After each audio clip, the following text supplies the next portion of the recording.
కలికి అవతారం. పురాణాల ప్రకారం కలికి శంబాల నగరంలో జన్మించి కలియుగంలో జరుగుతున్న అధర్మాలను అంతం చేసి ధర్మాన్ని రక్షిస్తాడు. భూమిపై అధర్మం పెరిగిపోయి కలియుగం చివరకు చేరుకుంటుంది.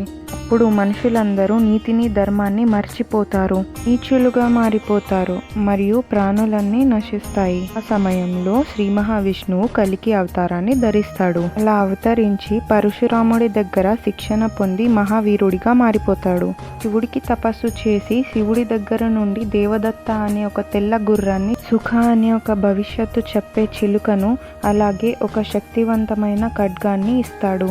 అప్పుడు కలికి కలియుగంలో ఇంకా ఉన్న 7 మహాపురుషుల సహాయంతో ఒక సైన్యాన్ని చేసి కలిపురుషుణ్ణి అంతం చేసి ధర్మాన్ని రక్షిస్తారు.